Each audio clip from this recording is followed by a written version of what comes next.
How's it going, guys? Welcome back to Blake Check. If you're new to the channel, my name is Blake. It's nice to meet you. If you're interested in my perspective as an early EV adopter, be sure to subscribe to the channel and hit that notification bell so you don't miss anything.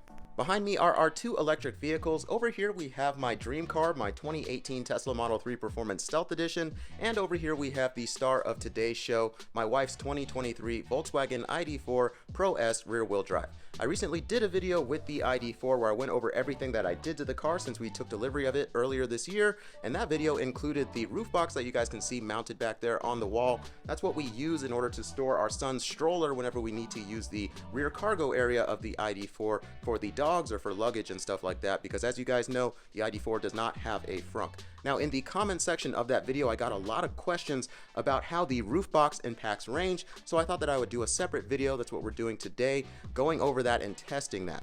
Now, to test that today, we're going to be doing 3 round trips of combined city and highway driving in the iD.4. The first trip is going to be our control test. We're just going to take the iD.4 as is without the roof box mounted in order to establish a baseline.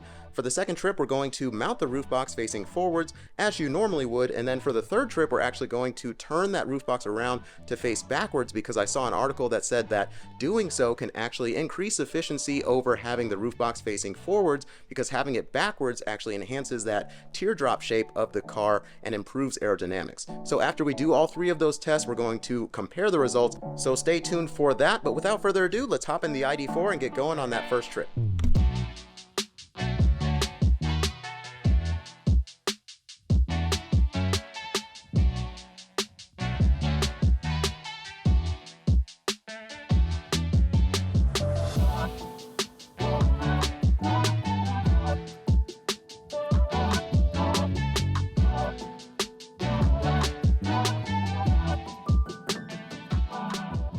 Alright, so before we get started on the second test, I need to charge the iD.4 back up to our starting rate of charge of 80%.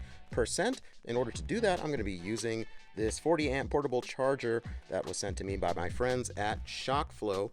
Before I can explain why this is cool, I need to talk about some general charging information about EVs. So when it comes to charging EVs, you probably know that you have a bunch of options like this mobile charger, for instance, that came with my Tesla Model 3, or that plug-in 40 amp wall charger unit that I got from Watt Saving, and the fast charging options like Tesla superchargers and DC fast chargers. What you might not be as familiar with is what's known as an onboard charger that comes equipped on electric vehicles. So I'm going to be simplifying here quite a bit, so bear with me. An onboard charger you can think of as more like a gatekeeper that makes sure that the electric vehicle is not getting too much energy too quickly to protect the battery pack. What's great about that is on the Tesla, for instance, that allows you to manually adjust the charge rate from the minimum amperage all the way to the maximum amperage that the charger that you are using can output. But on the other hand, the Volkswagen only has 2 manually adjustable charge rate settings. You either get max or you get what's called reduced. Max is just what it sounds like. It gives you the max amperage that the charger you're using is capable of outputting, and reduced brings that down to 10 amps regardless of what the charger is capable of, which is fine in most cases. That Watt Saving plug-in unit that I have back there is capable of 40 amps, which isn't too much or too little, so we just keep it at max all the time. But if I ever wanted to adjust the charge rate anywhere between 40 and 10 amps on the Volkswagen, I wouldn't be able to do that using that Watt Saving charger that I have plugged in back there. In comes the Shockflo plug-in wall charger. As you guys can see here, you get this really cool carrying case with this mobile charger bundle. You get a wall mount that you can use if you want to mount it to the wall, just like I have that Watt Saving charger up there. And you have like a thicker cable, which I really like because it helps prevent overheating. And then on the face of the wall charging unit, you can see that the current is adjustable. If I toggle this button here, it goes from 16 to 20 to 24 to 32 to 40 amps. So that lets me control the rate of charge using the wall charger unit rather than the onboard charger on the iD.4.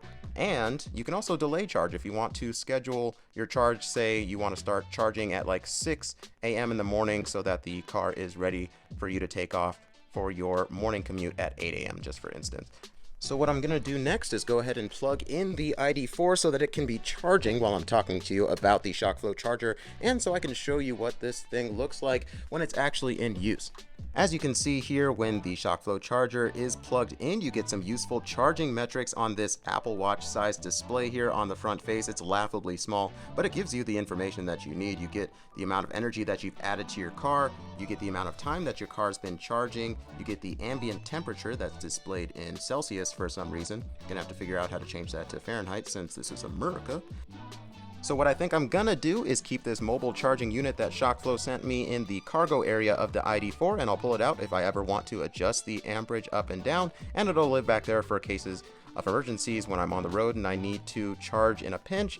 And I'm gonna keep the watt-saving wall charger unit mounted on the wall. To be honest with you guys, I prefer the look of the watt-saving wall charger unit, but I prefer the functionality of the Shockflo charger. So it's a sweet setup if you can get both of these, but I'll leave it up to you guys which one you prefer, and they'll both be linked in the description below if you want to check either of them out. And of course, I have a discount code for the Shockflo charger in the description for you as well if you're interested in buying one for yourselves. So that's about it with regards to this Shockflo charger. Again, it'll be linked in the description below if you guys are interested in getting one for yourselves.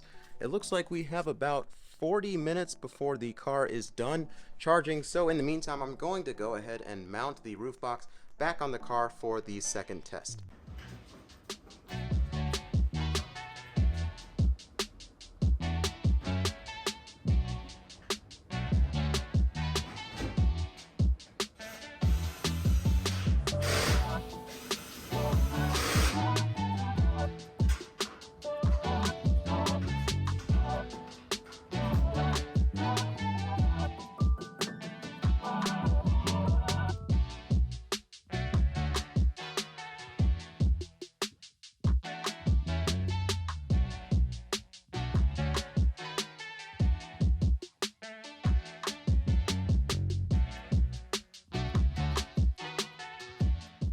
Alright you guys, it is the next day. I have the results sitting right in front of me, but before we go over those, let's talk about the variables from the test. I tried my best to control or eliminate as many of the variables as possible to get good results at the end. The first was the state of charge that we did every test at.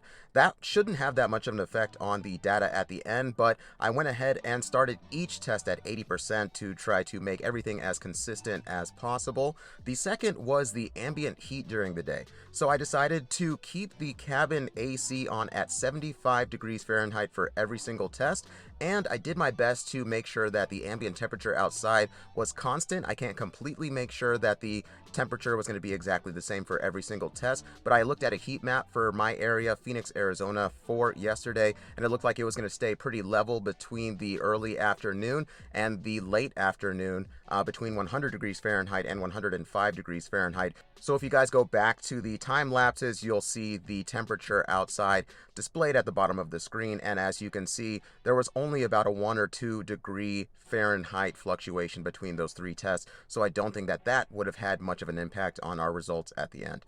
The final thing was the average speed for each test. That was another variable that was difficult to control since I have no control over what the other cars on the road are doing, but I still did my best to maintain a consistent speed across those three tests, and when we go over the trip data, you'll see that my average vehicle speed is displayed and that there's only a 1 or 2 mile per hour variance between those three tests. Another thing that I did to try to make sure that that was controlled was I took advantage of Volkswagen's travel assist, and that's basically their autopilot, and I had that on as much as possible, especially on the freeway. I had it set to 70 miles per hour, and as you guys saw on the map, the freeway was the majority of the drive, so the result was that the average speed across those three tests was around 42 to 45, I think, miles per hour. But that's enough about that. Let's go over the results. The first thing we'll take a look at is test 1. That was the first trip with the roof box off of the car to get that baseline. So as you guys can see at the bottom, my efficiency is displayed in miles per kilowatt hour. That's how many miles you drive per kilowatt hour, just like it sounds.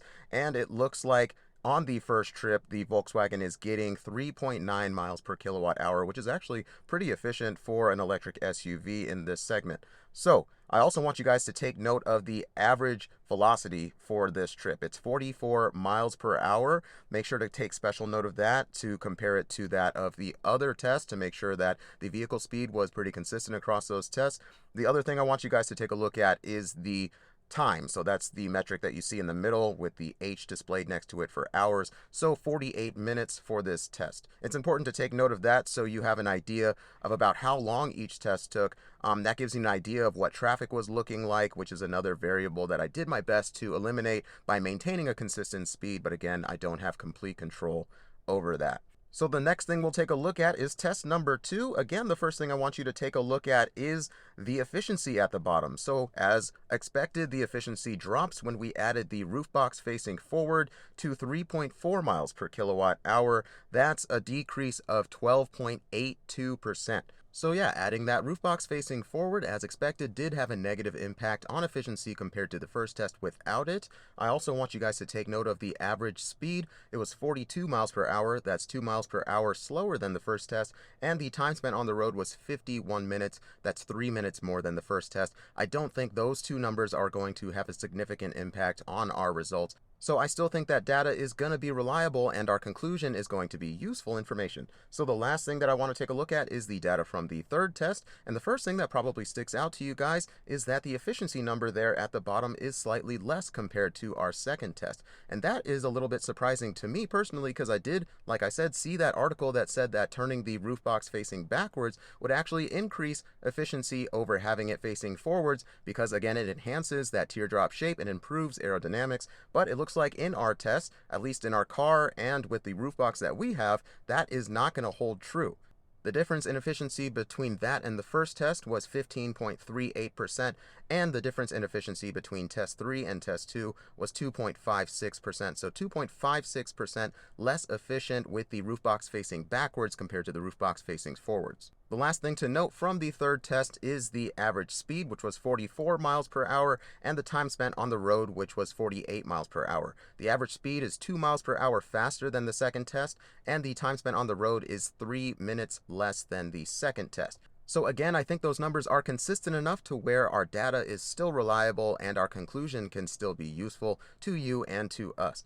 So in conclusion, it looks like adding a roof box to your electric vehicle, or any car for that matter, is going to have a negative impact on efficiency. That much is not surprising. You're adding a big bulky item to the roof that's going to increase surface area for air to try to travel around and buff it across. The part that is a little bit surprising is that, at least in our case, flipping the roof box around doesn't seem to change that. In fact, our test showed that flipping the roof box around had an even more negative impact on efficiency. So that could be for a number of reasons. Our car is already pretty big and bulky, so maybe flipping the roof box around doesn't really enhance that teardrop shape because maybe there wasn't one to begin with. And the roof box that we're using is specifically designed to be facing forwards. It has that little like spoiler or flick end on the back, so flipping it around may have actually increased the flat surface area on the front of the car and created more wind buffeting and more air resistance. But that's all I've got for you guys today. I hope you found this information useful. If you did, let me know in the comment section below. I'd be happy to make more of these numbers focused videos for you because I'm a huge nerd. And if you liked what you saw, leave me a like below and subscribe to the channel for more. But that's all for now. Thanks for watching. This has been Blake Tech, and that's a wrap.